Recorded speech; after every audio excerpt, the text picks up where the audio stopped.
안녕하십니까. 예도는 지금부터 발터 베냐민에 대한 미학 강좌 두 번째 시간을 갖겠습니다. 첫 번째 강좌에서는 예도가 발터 베냐민의 아우라의 개념, 그죠? 그걸 갖고 사물성의 미학을 다루었었는데, 오늘 두 번째 발터 베냐민의 미학에서는 역사와 어떤 그 예술이라고 하는, 그래서 그 40년대 42년도에 노트와 함께 출간된 그 역사의 개념에 관한 위벌된 베그리프 데얼 게슈히테라고 하는 이 작품 안에서 나타나는 그 파울 클레 1920년대 작품이죠. 클레의 앙겔루스 노부스 라고 하는 새로운 천사 라고 하는 그 유명한 작품을 설명하는 부분이 있죠.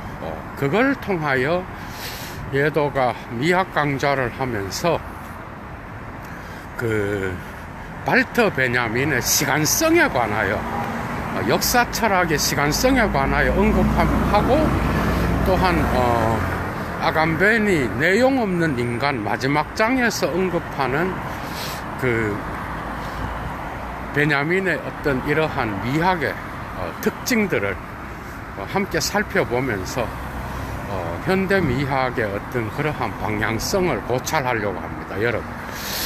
그래서 이 작품이 베냐민의 사유에서 중요한 것은, 여러분들이 이미 알다시피 발터 베냐민은 유대인 독일인이었죠, 그죠?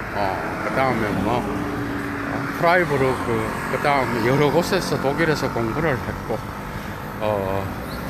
학위 과정에서의 논문도 예술 비평이라고 하는, 그죠? 그런 걸 다루었고, 그 다음에 미학적인 특징도 다루고 있고, 또한 그의 사유는 또 독특해서, 그죠? 게르솜 숄렘이라고 하는 유명한 몰트만의 책에도 자주 나옵니다. 신학책에도. 그러니까 자기 전통에 있었던 유대 철학과의 끊임없는 대화를 했죠, 그죠? 게다가 또 베냐민은 마르크스주의자였어요. 이게 특징이고, 그래서 베냐민의 사유는 정말 독특합니다, 여러분. 그래서 메시아적 그러한 구원이라는 개념, 에얼레중이라고 하는 개념도 중요하고, 마르크스의 역사적 유물론의 개념, 그러니까 사물에 대한 것을 사유 안으로 끄집어 들이면서 메시아적 구원을 이야기하는, 그래서 시간성은 베냐민한테서는 옛것과 새것의 끊임없는 단절을 이야기하는 그런 역사 철학입니다. 그러니까 역사의 연속성을 결코 인정하지 않아요. 그러니까 그의 역사 철학은 끊임없는 현재의 투쟁을 통한, 마르크스적 투쟁을 통한 과거의 구원을 이야기하는 이런 방식으로 나가는 겁니다. 그러니까 아주 독특한 그러한 사유가 역사의 개념에 관하여 놓여 있다라고 할 수 있어요. 그래서 파울 클레의 앙겔루스 노부스, 새로운 천사라고 하는 이 예술 작품을 설명하면서 거기에서 베냐민의 역사에 대한 개념을 우리가 핵심을 살펴볼 수가 있습니다. 그래서 그 부분을 예도가 중점적으로 다루면서 모든 그 시간성이, 그죠? 현재에 정지되어 있고, 또한 과거를 구원하면서 현재를 메시아적 사건으로서 과거를 구원하는 투쟁에 여러분들이 함께 참여하실 것을 요청드리며, 예도와 함께 베냐민의 사유 여행을 한번 따라가 보겠습니다, 여러분. 같이 동참해 주시면 감사하겠습니다. 그러니까 베냐민은 게르솜 숄렘이라고 하는 유대 철학자와도 어느 정도 영향을 받았고, 또한 프랑스의 그 보들레르와 특히 그 이러한 역사 철학의 시간과는 또한 프루스트의 잃어버린 시간, 여기에서도 영향을 받았습니다. 그러니까 아주 복잡한 그런 게 있는데, 그 시간은 어쨌든 계몽주의의 진보적 사관 있죠. 정신의 개념을 통하여 마지막 절대지의 단계에 도달하는 이러한 해겔을 중심으로 나타나는 역사주의의 그러한 계몽주의적 진보 사관에 대한 반기를 들고, 역사는 결코 진보하지 않는다. 모든 역사의 진보의 배후에는 야만의 역사가 있고, 억눌린 자들의 어떤 희생과 폐허가 존재하며, 그러한 그 모든 문명의 역사는 야만의 역사이기 때문에 이 야만성을 희생시키지 않는 진보는 없다, 이래 나가는 거예요. 그러니까 진보라고 하는 개념 자체가 이미 이러한 파울 클레이의 새로운 천사라고 하는 작품에서도 나타나듯이 이미 과거에 억압받는 자들의, 그 다음에 과거의 사회적 약자라든지 억압받는 민족이라든지 이 유대민족으로서의 어떤 독특한 사유를 했다고 볼 수 있어. 그죠? 그러한 자들의 희생에 근거해서 우리는 진보를 이야기할 수 있다라는 거예요. 그러니까 진보는 역사의 연속성을 인정하는 것인데, 이러한 역사의 연속성을 발터 베냐민은 거부한다는 겁니다. 그러면서 미래는 하나의 유토피아고 환상이기 때문에 우리가 미래로 나아가는 이런 거는 진보를 인정하는 것이요, 미래가 있다고 하더라도 그 미래는 언제나 과거와의 단절 속에서 나타난다라는 거예요. 그래서 결국은 과거의 폐허를 바라보는, 그러니까 파울 클레이의 새로운 천사의 그림을 보면 마치 난장이처럼 보이고, 그림이 좀 독특하죠. 눈을 크게 뜨고 있고 입을 벌리고 있고, 그래서 그 새로운 천사가 쳐다보고 있는 거는 과거의 폐허라는 거예요. 이 과거의 폐허를 바라보는 그러한 그 천사가 바람이 하늘로부터 바람이 갑자기 폭풍으로 변하여 바람이 내리쬐서 그 바람 때문에, 폭풍 때문에 천사의 날개가 접어지지 않는다는 거예요. 그래서 이 폭풍은 바로 그 천사가 과거의 폐허를 바라보고 있는 그 눈을 돌려서 미래를 향하여 나아가도록 강요하고 있고, 이 강요 때문에 천사는 과거를 다시 조합하여 치료하고 이 과거의 폐허 더미를 다시 세울 수 있는 기회를 주지 않는다라고 하는 이러한 독특한 해석을 내리는 게 바로 그 파울 클레이에 대한 예술 작품에 대한 비평입니다. 근데 여기에서 우리는 이 비평 속에서 발터 베냐민의 그 사유를 이해할 수 있어요. 그러니까 초기 작품의 아우라의 개념에서도 나타나듯이 베냐민의 역사 철학에서 중요한 개념이 바로 아인말리히카이트입니다. 그게 뭔가 하면 유일해성이야. 역사는 유일해적인 것이요. 그래서 과거의 전승이 현대 문화로 오면서 그 전승이 단절되었고, 그죠? 옛 것과 새 것이 단절되어서 거기에서 더 이상 현재의 인간은 그 문화를 해석할 수 있는 그런 기호들을 전승 안에서 찾기는 상당히 어렵다라는 것을 이야기하는 거예요. 그러니까 그걸 이야기한다는 것 자체가 야만의 역사를 인정하고 현재를 해석하여 미래를 향하여 나아가려고 하는 그러한 진보적 사관에 얽매여 있다라. 그러니까 역사는, 지금까지의 역사는 억압받는 자들의 관점에서 쓰여진 역사가 아니라 이 역사는 끊임없이 지배자들, 기존 질서를 옹호하는 그러한 방식으로 지배자들의 관점에서 보여진 역사였다라는 거예요. 그런데 이렇게 나가게 되면은 진보의 개념은 환상이라는 거예요. 천사가 과거를 미래, 하늘로부터 내려오는 미래로 나아갈 수밖에 없는 그러한 폭풍우의 바람에 직면하여 과거를 바라보면서 과거의 폐허더미를 다시 한번 일으켜 세워서 조합을 할 수 없듯이 그렇게 바람이 하늘로부터 불어와서 이러한 조합을 방해하는 그러한 게 바로 진보의 개념이라는 거예요. 이해가 되죠? 그런데 우리의 역사는 왜 폐허라든지 잔해더미라든지 또 역사의 어떤 그러한 아픔이라든지 억압이라든지 이런 것들로 발터 베냐민이 비유하는가 하면은 우리의 문명은, 우리의 문화는 언제나 피지배자들을 지배자들이 억압하면서 형성되었기 때문에 그 역사는 지배자들의 역사였다라는 거예요. 이해가 되죠?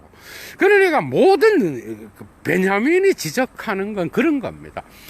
역사라고 하는 것이 우리가 성서를 봐도 그렇잖아. 유대 전통에 속해 있는 히브리 성서만 봐도 그게 족장들의 역사를 지나서 국가가 형성되면서 왕의 계보를 통하여 역사가 형성되잖아. 그죠? 그런데 이러한 유대 전통만 그래? 그게 아니고 유대 전통만 그런 게 아니라 뭐죠? 서양 역사 자체가 그리고 역사를 기록하는 역사가들의 어떤 정신 안에서는 그 당시까지는 이러한 지배자들의 관점에서 역사를 바라보는 그러한 역사였다라는 거예요. 그러니까 어떤 왕이라든지 귀족이라든지 또 유명한 자들에 의하여 역사가 쓰여졌기 때문에 그 역사는 구원이 필요하다는 거예요. 우리의 과거는 결코 치유되지 않고 진보를 향하여 나아가고 진보를 이야기하고 있다라는 거예요. 그러니까 이 역사를 치유하기 위해서는 이 현재는 이 과거의 야만의 역사를 폭로하고 그것을 새롭게 규정하는 그러한 구원의 메시아적 구원의 유일성의 시간이라는 거야. 이제 이해가 되죠? 그러니까 여러분들 봐봐. 골동품을 수집하는 자들의 어떤 그 역사의 시간을 한번 봅시다. 골동품이라는 건 뭐야? 처음에 모든 그 사물은 인간에 의해서 도구로 변질되면서 인간이 특정한 목적을 위하여 사용을 위하여 처음에는 사물을 만들잖아. 그죠? 처음에는 다 그렇게 만들어. 그래서 사용 가치가 중요한 거야. 마르크스적으로 볼 때. 이 사용 가치가 중요한데 그러니까 골동품에 보면은 여러분들 봐봐. 골동품 집에 가봐요. 뭐 술잔도 있고 항아리도 있고 그 항아리에 간장을 담을 수도 있고 또 사용을 위하여 다 만든 거예요. 그런데 자연으로부터 채취하여 그런 것들을 만들었단 말이야 처음에는. 그런데 이게 시간이 지나면서 그 사용의 가치가 이제는 미학적으로 변질되는 거예요. 그죠? 그래서 사용 가치, 골동품의 가격이 올라가는 이유는 사용 가치 때문에 올라가는 게 아니야. 골동품을 사서 어떤 사람이 자기가 그것을 사용하기 위하여 수집하는 자가 누가 있어요? 대부분 다가 그것을 작품으로, 예술 작품이라든지 그것을 특정한 그 자체 안에서, 그죠? 하나의 골동품 수집가들에 의하여 세워진 그 특정한 그걸 뭐라 그러? 박물관이죠. 일종의 수집가의 개인 박물관 속에 빛이 되면서 최초의 골동품의 사용 가치는 이제 그 수집가를 통하여 혁명적으로 현재 유일회적으로 다시, 그죠? 미학적으로 변질되어서 골동품 수집가에게 나타나고 있다라는 거죠. 그래서 전통적인 예술의 어떤 그러한 작품을 평가하는 그 전승이 있었겠죠. 그죠? 그런 것들이 현대로 오면서 파괴돼 버려. 그죠? 파괴돼 버리면서 아우라의 타락이 일어나는데, 이런 아우라의 타락은 또한 새로운 작품이 현대의 예술을 열어주는 새로운 기교라는 거예요, 여러분. 그러니까 데생이, 여러분 한번 봐봐. 데생이 드샹이죠. 그 사람이 1900년대 초반에, 그죠? 갑자기 자기 자신이 예술 작품을 이야기하면서 현대의 변기통과 같은 그러한 것들을 그 전시회 중간에 갖다 놓고 이게 바로 예술 작품이다 라고 이야기를 하니까, 그게 바로 그 맥락으로부터 벗어나서 특정 공간으로 들어가게 되면서 이제는 복제시대의 예술 작품의 어떤 특정한 현현이 나타나는 출발점으로서 작동했다라는 거예요. 그죠? 그러니까 그 전에는 고전 예술을 하는 사람이 볼 땐 저게 무슨 예술 작품이야. 현대인들이 만들어 놓은 복제 가능한 그러한 작품에 불과한데 이게 어떻게 예술 작품으로 승인될 수 있느냐. 그러니까 전통의 맥락으로부터 미를 판단하는 평가로부터 벗어나게 됐다라는 거야. 이게 혁명적인 사건이 될 수 있었던 것은 아무도 그 전까지는 그러한 그 인간에 의해서 만들어진 레디메이드 되었던 그런 공상품이 예술 작품이 되리라고는 상상을 못했습니다. 그런데 어쨌든 그 이후에 복제 예술이 가능하게 되면서 또 다른 예술 세계의 또 다른 장르를 획득하게 되는 거죠. 그죠? 그것은 또 다른 전통적인 고전 예술을 하는 사람이 볼 때는 지금도 그것은 어떻게 보면은, 제대로 된 예술로 평가받기는 어렵겠지만, 그러나 어떤 그의 그러한 시도에 의하여 그것이 새로운 전통의 미학적 판단의 어떤 그러한 비평을 넘어서서 새로운 가치로서 드러나게 되면서 이제는 공산품과 다양한 현대 문화가 나왔던 복제 기술 역시도 예술 작품으로서 드러나게 되는 그러한 계기로서 나타났다라는 거예요. 그런데 이제 이러한 미학적인 이런 것들은 골동품 수집가들에게서 가격이 특정하게 올라가는 건 여러분 언젠지 압니까? 골동품 수집가들이 빛을 보는 것은 오히려 혁명의 시대입니다. 혁명의 시대, 여러분. 혁명의 시대는 과거에 대한 이런 것들에 대한 오히려 재평가가 훨씬 더 많이 일어나는 그러한 기간이기 때문에 그 모았던 게 가격이 그냥 급등하는 그러한 상황을 만들어낼 수 있는 거죠. 그래서 수집가에게서의 어떤 그러한 특징은 그런 사용 가치를 갖고 있었던 그러한 공산품들, 책이라든지 여러분들 고서들 있죠, 그죠? 어쨌든 그거는 레디메이드 된 거예요. 이미 만들어져서 수만 쇄씩 찍어서 배포가 된 거라고. 유일례적인 게 아니에요. 그러나 그것이 골동품이 되어서 묻혀 있었던 것이 특정 수집가에 의하여 그의 박물관으로 옮겨졌을 때 그것은 더 이상 사용가치, 마르크스가 자본론에서 이야기했던 사용가치로부터 벗어나서 수집가 자신에게는 특정한 아우라를 풍기면서 새로운 유일례성의 현시의 시간으로 나타난다라.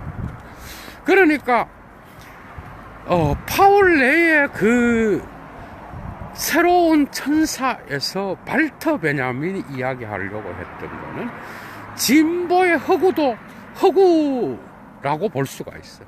진보라고 하는 거는 계몽주의에 의해서 추구되었던 진보라고 하는 거는 결국은 정신의 어떤 그러한 사물에 대한 우위를 인정하고 그리고 지금까지 있어 왔던 역사의 기존 질서를 인정하는, 그래서 지배자들의 역사를 승인하는 그런 방식으로 나갔기 때문에 진보는 폐허를, 그죠? 새로운 천사 앞에 놓여진 과거의 피지배자들의 사례와 억압을 희생시키고 앞으로 나아가려고 한다라는 거예요. 그래서 베냐민의 사유는 언제나 현재가 과거를 치료하는, 그러니까 메시아적 시간은요 성서의 개념과 좀 달라. 여기에 베냐민은 마르크스적 사유를 집어넣은 거예요. 그러니까 유물론적 역사관을 집어넣어서 사물과 정신의 운동에서 자연으로 돌아가자, 자연과 문화의 경계를 설정하고 인간이 이루어왔던 그 문화는 이 자연을 희생시키듯이 그 자연과 더불어 살아가는 게 누구예요? 노동자죠, 뭐. 그러니까 이런 마르크스적 사유가 들어있어. 그러니까 그 사회의 특정 계급의 어떤 그 피지배자들의 이러한 땀과 피와 희생을, 그죠? 토대로 해서만 문화가 형성되어 왔는데 지금까지의 역사는 이러한 자들의 억압을 제대로 고찰하지 않고 끊임없는 연속성에 의한 진보를 이야기하는 그러한 역사였다라는 거예요. 그래서 베냐민은 과거와 현재, 미래의 단절을 이야기하는 거예요, 여러분.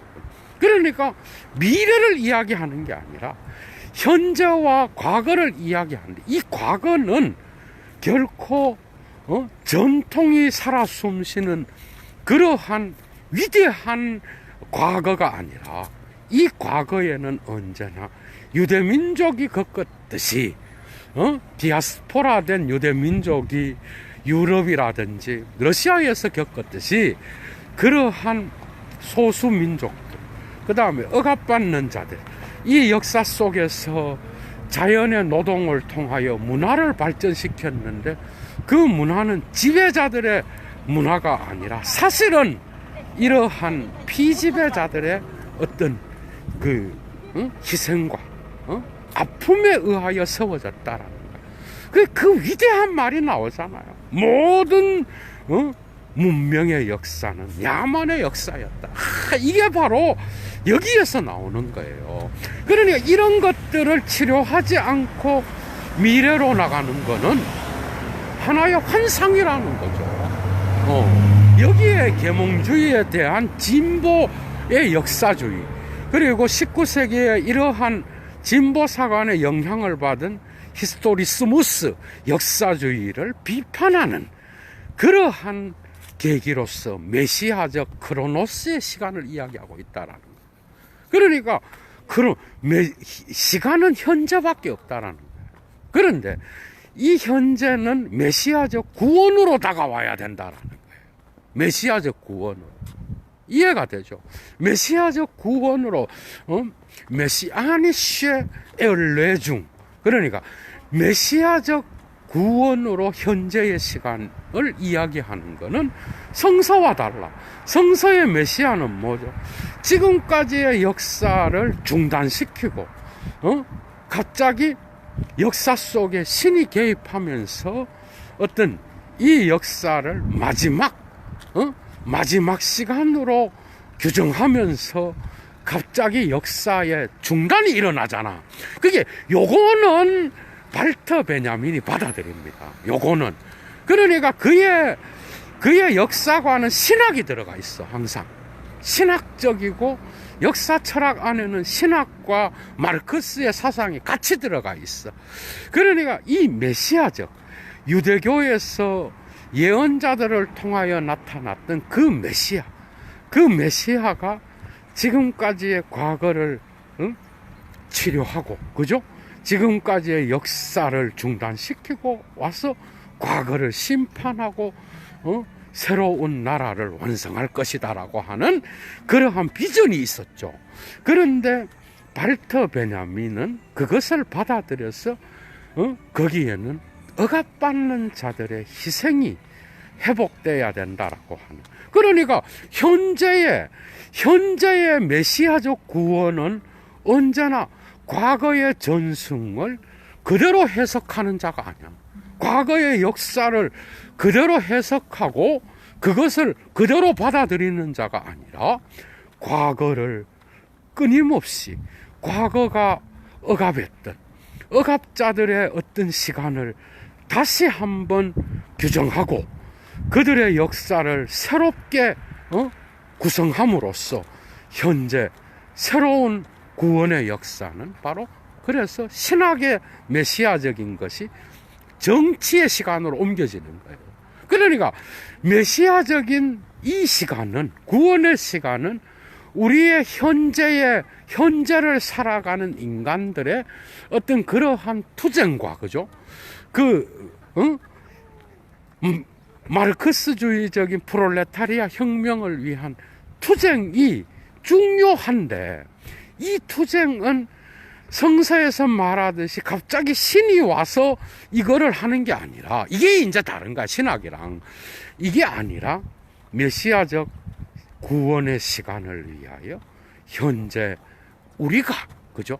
현재를 살아가는 우리가 지금까지 있어 왔던 전승을 재해석하면서 거기에 저항하고 과거를 메시아가 왔을 때 심판하듯이 그 과거에 희생당한 야만의 역사를 다시 한번 해석하는, 이 점에서 메시아의 그 발터 베냐민의 해석한 학은 치유의 해석학이라고 볼 수 있어요. 그러니까 현재의 구원의 시간은 뭐야? 투쟁의 시간입니다. 그리고 이 투쟁을 통하여 과거를 새롭게 하면서 현재 그 과거가 다시 현현하는 그런 시간을 이야기하는 거예요. 그러니까 과거의 폐허를 어떻게 보면은 있는 그대로 짜맞출 수는 없지만은 그 하늘로부터 내려오는 신의 바람, 혁명, 너는 앞으로 가라. 이게 시간의 특징이잖아, 그죠? 그래서 그 새로운 천사가 과거의 폐허를 조합하지 못하는 그러한 역사의 아픔을 바라보고 있는 거예요. 어떻게 보면 거기에는 엄청난 의미가 들어있어. 파울레의 그림에 대한 해석에는. 그러니까 이 과거는 결국 우리 인간들이 정신을 통하여 진보를 이야기하는, 하기 전에 언제나 어떻게 보면 헤겔의 그 이성의 관계라는 개념이 있죠. 리스트 데어 페어 룸프트. 그런 이성의 관계를 통하여 앞으로 진보해 나가는 그러한 절대정신을 이야기할 때에 해결을 떠올리면 돼. 그런데 이 이성의 관계는 지금까지의 전쟁을 통하여, 살해를 통하여, 지배자들의 전쟁을 통하여 희생된 자들의 아픔이 있다는 거잖아, 해결도. 그죠? 그런데 발터 베냐민은 이렇게 하고 변증법적 운동을 통하여 앞으로 나가는 이러한 해석은 지금까지의 역사 철학이 추구해왔던 역사주의였다는 거예요.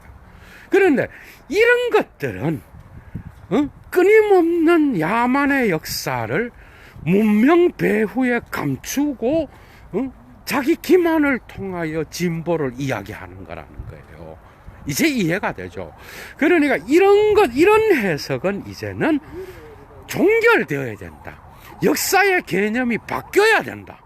그래서 그 역사는 진보의 특징을 나타내는 역사가 아니라 이 억압의 역사를 치료하는 방식으로 마르크스의 유물론적 자연관으로 돌아가서 그 문화를 일구어냈던 그 피지배 계급들의 그 아픔의 역사를 재구성하는 방식으로 역사적 사유는 바뀌어야 된다라는 거야. 이해가 되죠? 이런 방식 때문에 발터 베냐민 이후에 이제 포스트 모던적 역사는 이런 진보적 역사를 이야기하기보다는 이제는 서민들의 역사, 그 다음에 노동자들의 역사, 노예들의 역사, 그 다음에 또 아무도 지금까지 쓰지 않았던 이러한 피지배자들의 역사에 관심을 돌리게 됐다라는 거예요.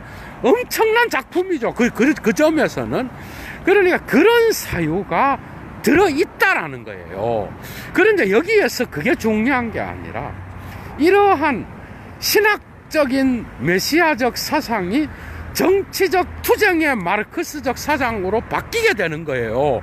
그러니까 그 과거의 아픔의 역사를 새롭게 고찰하면서 그것을 그대로 받아들이는 게 아니라 그 과거의 아픔의 역사를 현재의 투쟁의 대상으로 보면서 그 역사를 변혁시켜 나가는 게 바로 오늘날 역사가들이 아니면 오늘날 우리가 갖고 있는 그러한 역사에 대한 임무라고 봤던 거야, 발터 베냐민은. 그러니까 신학이 정치로 바뀌는 거예요. 그러니까 정치 신학이 물론 마르크스적인 것이 들어있지만 정치 신학, 그 메시아적 구원, 유일해적인 시간, 그 모든 것들은 수집가가 골동품을 자기 작품으로 자기의 예술의 공간으로 옮겨 놓으면서 미학적인 유일해성으로 사용 가치를 바꾸듯이 그 과거의 억압의 시간을 우리는 현재의 투쟁을 통하여 변혁시켜 나가야 된다라는 거예요. 엄청난 게 들어있는 거야. 그러니까 이 메시아적 구원은 딴 게 아니라 발터 베냐민한테서는 과거의 억압의 시간을 다시 현재 반복하지 않겠다. 지배자들이 중심이 되어왔던 역사의 종지부를 찍겠다. 그 다음에 또 이 중단을 통하여 이제는 그 유일례성으로 나타나는 현재의 시간을 메시아적 구원의 시간으로 바꾸어서 과거의 억압의 역사를 치료하고 지금은 이제는 반복되는 그러한 역사를 다시 반복하지 않겠다라고 하는 독특한 유대교와 유대 신비주의적 마르크스주의 사고라고 볼 수 있겠죠. 이러한 발터 베냐민의 사유를 여기에는 물론 프루스트의 잃어버린 시간의 역사, 시간을 바라보는 체험과 경험의 중층적 시간들이 들어가 있습니다. 물론 그리고 그는 또 프루스트를 특히 좋아했는데 프루스트의 어떤 그 시가 이러한 현대 문명으로 변화되면서 겪게 되는 전통과의 단절을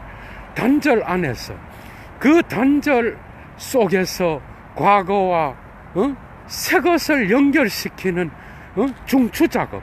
그러나 예술가는, 시인은 결코 이 중추 작업을 제대로 할 수 있는 그러한 유일한 자지만은, 이러한 단절을 뭐죠?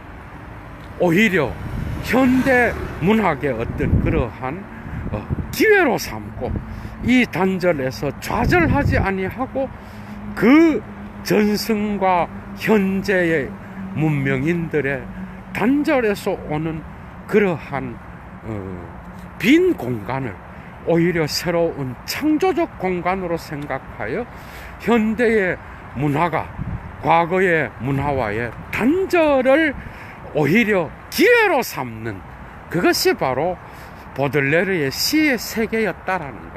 그러니까 이 현대는 무조건 우리가 거부해야 되는 것이 아니라는 거예요.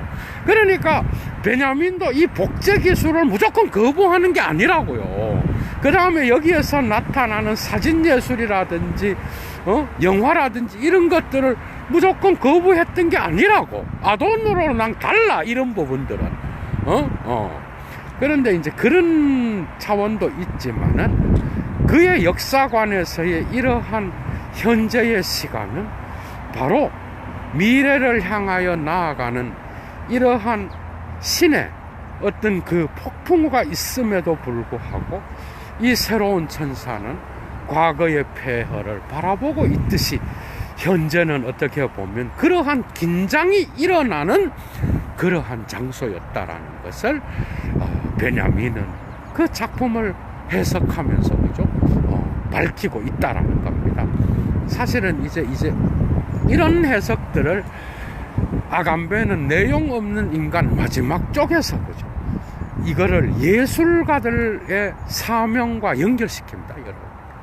예술가들만큼 이 세계의 사물들을 유일례적 메시아적 구원의 현현으로 바라보는 자가 없다는 거예요.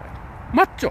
새 것과 옛 것의 단절을 가장 환영하고, 그 단절을 역사와 문화의 발전의 어떤 것으로 삼았던 건 바로 예술가들이었다라는 거예요. 그래서 예술가들만큼 오히려 근본적이고 레디컬하고, 그 다음에 그 점에서 새로운 단절의 시기를 해석의 공간으로 만들어서 새로운 창조를 만들어 나갔던 이런 예술가들, 이들이야말로 진정한 베냐민의 구원의 시간을 실현하는 자들이 아니겠는가, 이렇게 나가는 거야. 그러니까 단절, 문화의 단절, 현대는 문화의 단절이잖아요. 전통적인 사회의 전통적 가치들이 중단되어서 끊임없이 새롭게 해석되는 그러한 과정이야. 그런데 과거의 문화유산들은 끊임없이 축적되어 있어. 그런데 이러한 축적들이 단지 현재의 어떤 유일례성에 의하여 어떻게 보면 가로막혔던 그러한 점도 있다라는 거죠. 맞죠? 그러나 예술가들은 이러한 단절의 시대에도 끊임없이 그 단절을 재해석하면서 그 예술 작품을, 그죠? 특정 맥락에서 해석하는 게 아니라 창조적으로 변형시킨다라는 거예요. 그래서 아감베는 거기에서 베냐민의 인용문에 대한 개념을 갖고 들어옵니다, 여러분. 인용문이라는 게 뭐예요? 여러분, 인용이라고 하는 게 뭐야? 인용은 특정 맥락으로부터 옮겨온다라는 개념이 있어요. 맞죠? 그 맥락이 바로 전통이요, 전승이 살아 숨쉬는 곳이에요. 그죠? 그러니까 그 맥락으로부터 끄집어내서 자기가 새롭게 인용을 통하여 사용하는 거예요. 인용한 자가. 인용했다라는 표시를 붙이면 표절이 아니죠. 그죠? 그런 것처럼 그 인용문은 최초의 맥락으로부터 떼내어지는 게 인용문의 특징인 거예요. 그렇듯이 우리의 역사를 바라보는 눈은 이 과거의 특정 맥락으로부터 벗어나 있는 그런 방식으로 우리는 역사를 이야기해야 된다는 거예요. 그러니까 이 맥락이 지금까지의 지배자들의 관점에서 해석된 맥락이었다면, 이 맥락은 현재 구원의 메시아적 시간을 살아가는 자들이 그 맥락으로부터 그 인용문만 떼내서 예술가들이 그것을 예술 작품으로 승화시켜서 재해석하듯이 그런 방식으로 이 단절을 새로운 구원의 혁명적 시간으로 바꾸어 놓는 이런 것들은 바로 예술가들이 최고로 앞장서서 할 수 있는 그러한, 그죠? 문맥을 떼어내고 거기에 자기의 해석을 공간을 집어넣고 사물을 바라보는 눈 역시도 전통적인 방식으로 바라보는 게 아니잖아. 응? 그게 아니라 자기의 관점에서 자기가 바라본 그 사물성을 작품에 옮겨 놓듯이, 그 옮겨 놓는 게 뭐예요? 최초의 예를 들면 이거야. 예도가 지금 산을 걷고 있는데 이 산에 있는 나무를 그리고 싶어, 예술가가. 그러면 그 작품으로부터 그 산에 붙어 있는 나무의 맥락으로부터 빼내야 되는 거야.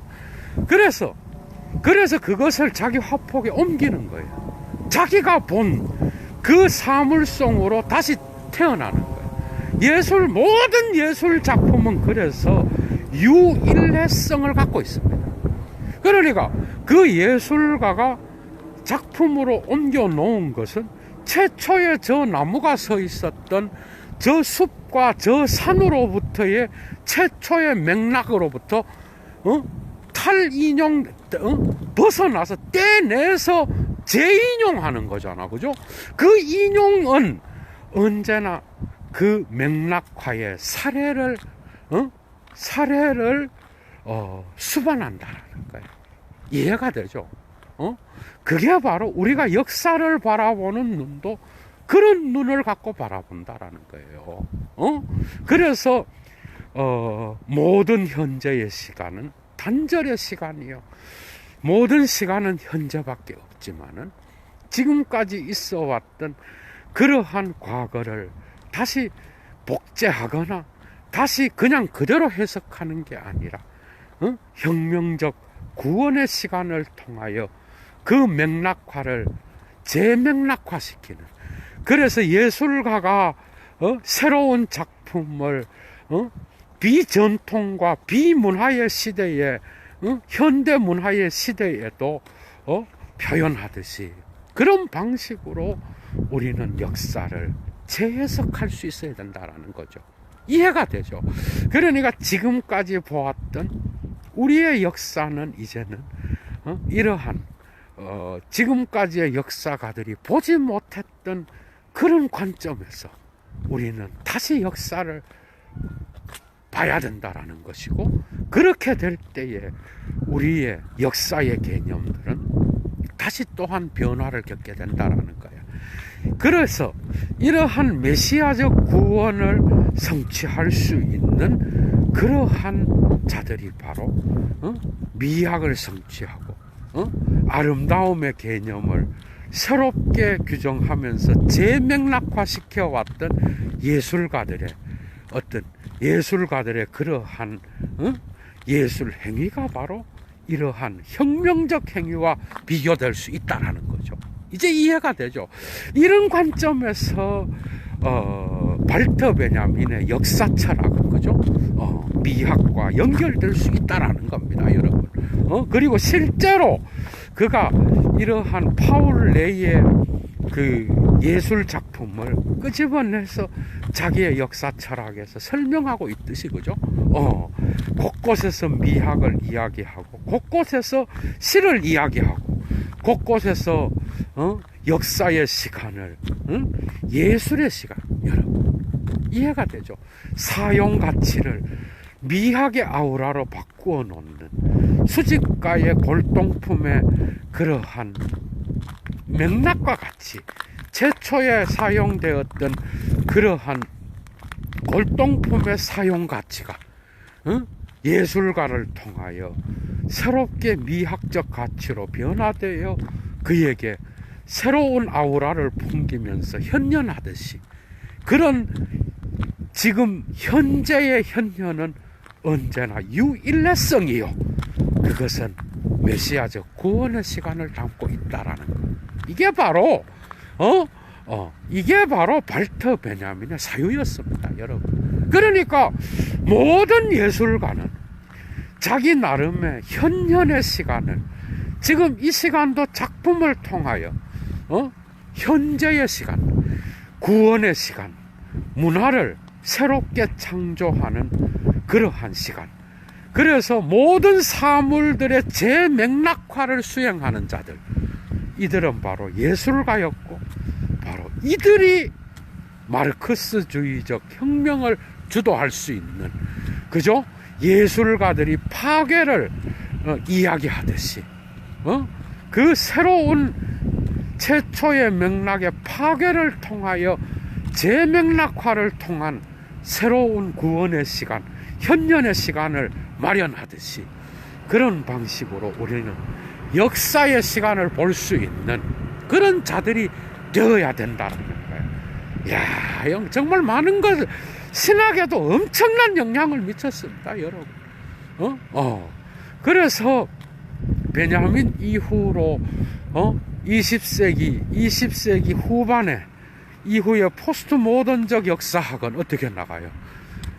왕의 중심으로 쓰여졌던 그 역사를 이제는 각각의, 그죠, 분야에서 그냥 일반인들, 그리고 일반인들이 살아가는 그러한 풍경을 주제로 삼아서 역사를 다시 쓴다든지, 아니면 노예들의 관점에서 쓰여진 역사를 본다든지, 아니면 이 사회에 자연과 가장 접해서 문화를 발전시켜 왔던 문화와 자연의 경계에서 이 세계 문명을 주도해 왔던 피지배자들의 관점에서 역사를 보는 이런 것들을 제고하게 되었고, 오늘날도 여전히 이런 자들의 역사가, 그죠? 오늘날 많이 읽히고 또한 지금도 쓰여지고 있다라는 것. 이것은 바로 발터 베냐민의 이러한 역사 철학적 사유에 로부터 출발해서 많은 재고가 이루어졌다라고 하는 것. 여러분들 꼭 기억하시고요. 예도 강좌는 마치겠습니다. 날씨도 추운데 좋은 하루 되십시오. 추스.